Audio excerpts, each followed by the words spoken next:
بلکہ ان کے کردار، عادتوں، زبان، سچائی، دیانت، ادب، وقت کی قدر اور عبادات کی پابندی کی نگرانی بھی ہے۔ ان کے دین کی حفاظت کے لیے تدبیر اختیار کرنا بھی والدین کی ذمہ داری ہے۔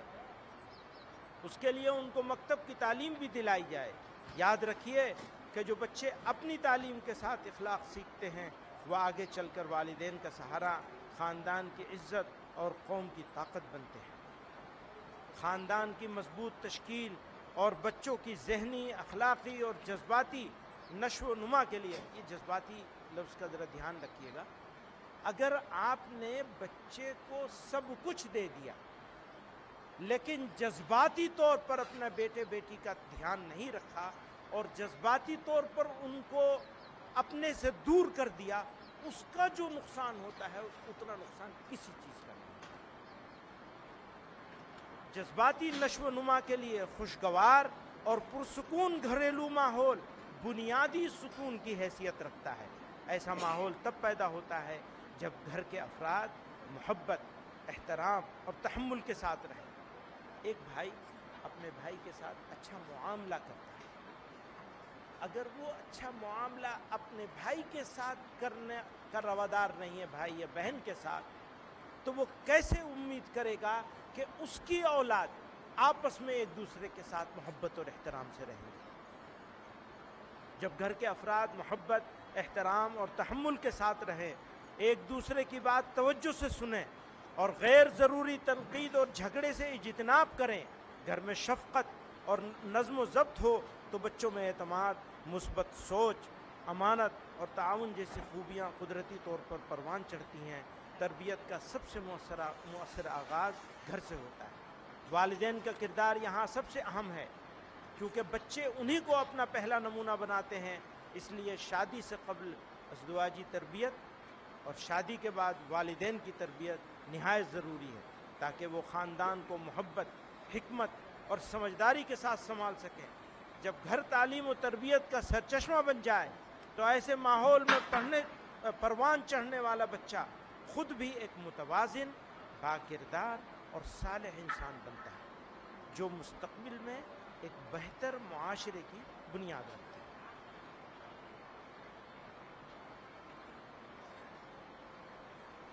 گرو تیغ بہادر اور ان کے صاحبزادوں کی قربانی۔ اس سال ہمارے سکھ بھائی گرو تیغ بہادر جی کی 350ویں شہادت دیوس منا رہے ہیں۔ ہم اس موقع پر پوری یکجہتی کے ساتھ ان کے ساتھ شانہ بشانہ کھڑے۔ گرو تیغ بہادر گرو نانک کی بھکتی روایت کے جانشین اور اس دھرتی کے روشن چراغ تھے، لیکن افسوس ہے کہ کچھ فرقہ پرست عناصر کی طرف سے گرو تیغ بہادر اور صاحبزادوں کی شہادت کو ایسے رنگ میں پیش کیا جا رہا ہے جس کا مقصد سکھ روایت کی قدر نہیں بلکہ تاریخ کو مسخ کر کے ایک نئے فرقہ وارانہ نیریٹو کو جنم دینا ہے۔ ہم پوری سنجیدگی کے ساتھ یہ کہنا چاہتے ہیں کہ تاریخ کے حادثات کو دو قوموں کے لڑانے کے لیے استعمال کرنا نہ صرف تاریخ پر ظلم ہے بلکہ ملک کے حال و مستقبل کے ساتھ بدخواہی ہے۔ آج جمعیت علماء ہند کے اس پلیٹ فارم سے صاف صاف اور دو ٹوک الفاظ میں اس حقیقت کا اظہار کرنا چاہتے ہیں کہ تاریخ کے وہ واقعات جن کے نتیجے میں گرو صاحب کے کمسن صاحبزادگان کے قتل کا دردناک حادثہ پیش آیا تھا، وہ ظلم اور ناانصافی پر مبنی تھی۔ یہ سانحہ ہماری اجتماعی اخلاقی قدروں اور انصاف کے اصولوں سے کسی طرح میل نہیں کھاتا۔ اسی کے ساتھ یہ وضاحت بھی ضروری ہے کہ مغلوں کی حکومت کو اسلامی حکومت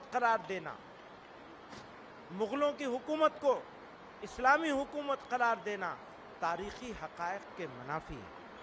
مغل دور حکومت میں جو جنگیں ہوئیں وہ مذہبی بنیادوں پر نہیں بلکہ زیادہ تر سیاسی اقتدار سے متعلق تھیں۔ انہوں نے جہاں غیر مسلموں، سکھوں اور مختلف مقامی طاقتوں کے ساتھ لڑائیاں لڑیں، وہیں خود مسلم حکمرانوں کے ساتھ بھی سخت معرکے تھے اور انہیں سزائیں بھی دیں۔ لہذا مغل دور کے واقعات کو اسلام سے جوڑ کر پیش کرنا نہ صرف تاریخی اعتبار سے غلط ہے بلکہ اس سے بہت سی غلط فہمیاں جنم لیتی ہیں۔ اسلام کی اصل تعلیمات عدل، رواداری، امن اور انسانی شرافت پر مبنی ہیں، جبکہ حکمرانوں کے فیصلے اکثر اقتدار کے تحت ہوتے ہیں۔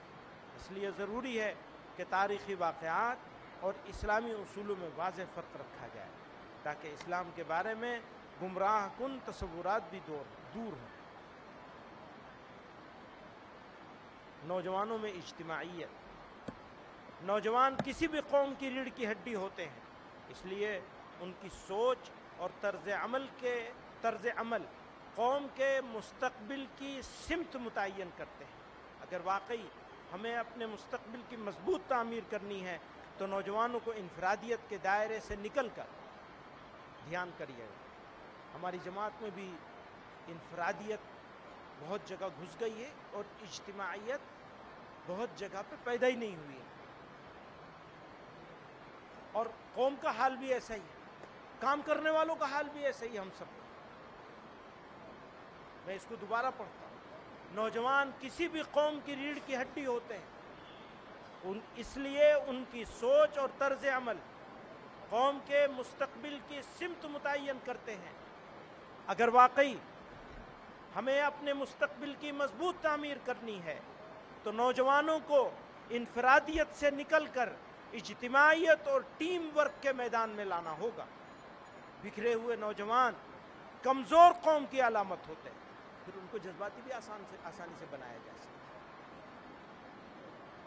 لیکن جب وہ متحد ہو جاتے ہیں اور زندگی میں نظم و ضبط اپنا لیتے ہیں تو ان کی اجتماعی طاقت ناقابل تسخیر بن جاتی ہے۔ ایسے نوجوان جو اجتماعیت میں رنگ جائیں وہ صرف اپنا ہی نہیں بلکہ پوری قوم کا مستقبل روشن کرتے ہیں۔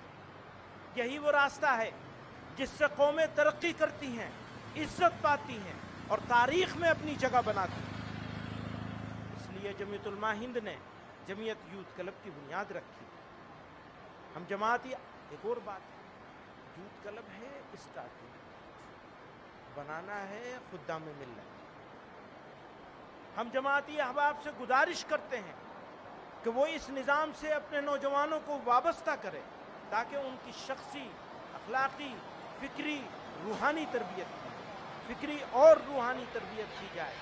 اس کے علاوہ بھی آپ کی جماعت نے تو نوجوانوں بالخصوص علماء کی تربیت کے لیے دار التربیت کا نظام قائم کر رکھا ہے جس کے مفید اثرات مرتب ہو رہے ہیں۔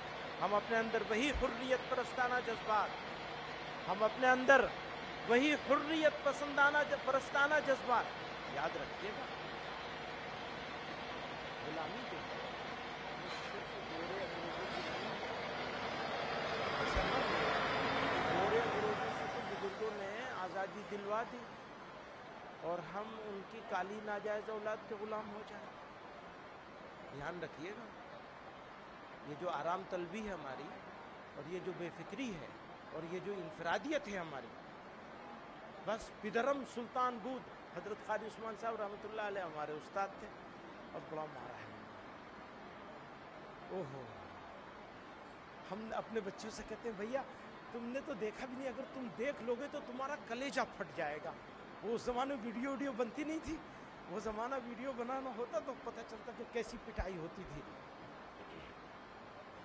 تو بات یہ چل رہی ہے، کیا بات چل رہی تھی میں بھول گیا، پٹائی کے اوپر چلائی ہے۔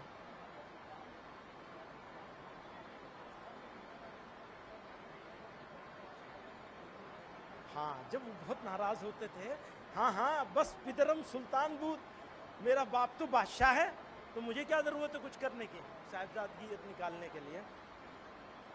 تو پوری قوم کا یہی حال ہے، بس ہم ہیں، ارے بھائی ہم ہو تو کیا ہو تم، انفن فی الماء و استن فی السماء، اس سے بھی گھٹیا جگہ کوئی ہو سکتی ہے تو وہاں ہماری ناک ہے۔ صحیح بات ہے، واقعی ہمارا حال تو ایسا ہی ہے۔ اب بدلے گا کیسے یہ حال؟ کیا ہماری انفرادیت کے ذریعے بدل جائے گا یا اجتماعیت کے بدلے بدلے گا؟ میں نے پچھلی مرتبہ یہ عرض کیا تھا کہ اس اجتماعیت کی روح کو بڑھانے کے لیے، نوجوانوں کو آگے لانے کے لیے، کام کے لوگوں کو متحرک اور فعال بنانے کے لیے، اس کا بالکل دوسرا مطلب سمجھ لیا گیا۔ میری کوئی تجویز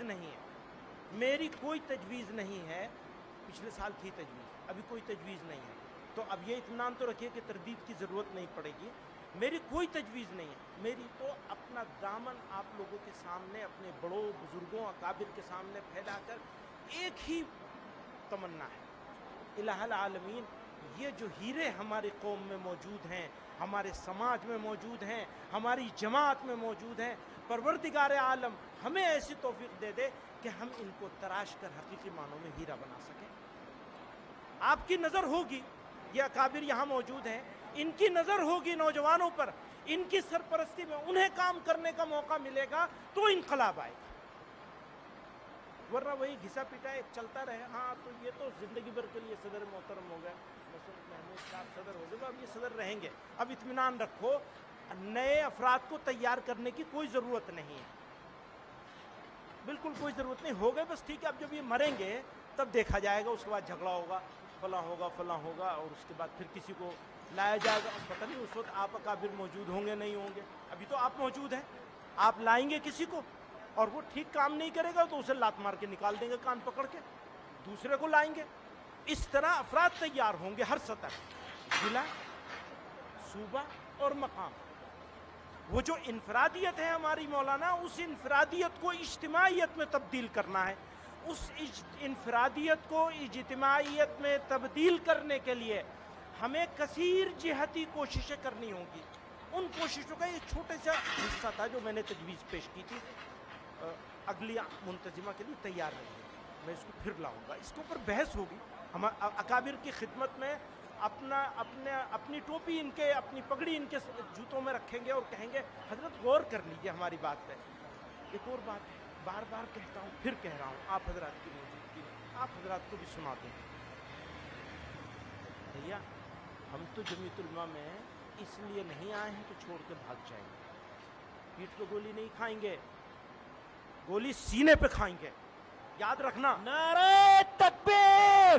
انشاءاللہ اپنی ساری کمزوریوں خرابیوں کا اقرار کرتے ہوئے یہ کہنا چاہتے ہیں، آپ لوگوں سے یہ سیکھا ہے کہ گولی کھائیں گے تو سینے پہ کھائیں گے، پیٹھ پہ نہیں کھائیں گے انشاءاللہ، اور ہمارا جنازہ نکلے گا تو جمیعت علماء کا جھنڈا ہوگا اس پہ انشاءاللہ۔ نعرہ تکبیر! اب جمعیت علماء ہند حضرت مولانا محمود اسعد مدنی۔ ارے بھائی کیا کر رہے ہو، بات تو کر لینے دو، بہت لمبی بات ہو گئی میری، تو بھاگنے کی تیاری کچھ نہیں ہے، جانا کہیں نہیں، نہ جائیں گے نہ آپ لوگوں میں سے کسی کو جانے دیں گے۔ کوئی یہ سوچتا ہو کہ کوئی چلا جائے گا عہدہ نہ ہونے کی وجہ سے، یہ کیسے ہوگا؟ جن کے پاس عہدہ ہے وہ اپنے تربیت یافتہ لوگوں کو اپنی حیات مبارک میں اپنے ہاتھ سے اس جگہ پہ بٹھائیں گے اور اس کی سرپرستی کریں گے، ہاتھ پکڑ کے آگے چلائیں گے۔ یہ تجویز ہے، یہ ہٹانے کی تجویز نہیں ہے۔ میں جو بات میں کہتا ہوں، یہ کہہ رہا ہوں، یہ میری بات نہیں ہے، یہاں موجود سب ذمہ داروں کی بات ہے، چاہے وہ صرف بحیثیت ممبر کے ذمہ دار ہوں۔ عمارت کی وہ اینٹ جو نظر آ رہی ہے وہ بہت قیمتی ہوتی ہے، لیکن جو نظر نہیں آ رہی ہے بنیاد ہے وہ اس سے زیادہ قیمتی ہے۔ تو میں تو آپ کی ترجمانی کر رہا ہوں، یہ کہہ کر کے کہ میرے جنازے پر جمعیت کا جھنڈا ہوگا، یہ میرا نہیں آپ کا ہے جذبہ۔ آپ مریں گے تو جمعیت علماء کے جھنڈے کے ساتھ مریں گے، اس کے بغیر نہیں مریں گے۔ نہ کوئی بھاگے گا ہم میں سے پیٹھ دکھا کے انشاءاللہ، کیسے بھی حالات ہوں۔ انہوں نے ان کا سورج نہیں ڈوبتا تھا، ان سے ٹکر لی تھی، جیلوں کو آباد کیا، پھانسی کے پھندوں کو چوما ہے، تو کیا اس تسلسل کو چھوڑ دیں گے؟ اس بات سے ڈر جائیں گے کہ پابندی لگ جائے گی ہماری جماعت کے اوپر؟ ڈرو گے؟ نہیں ڈریں گے، کچھ بھی ہو جائے حالات، مقابلہ کریں گے انشاءاللہ۔ قائد کے فرمان پر کون صاحب ہیں یہ بھائی؟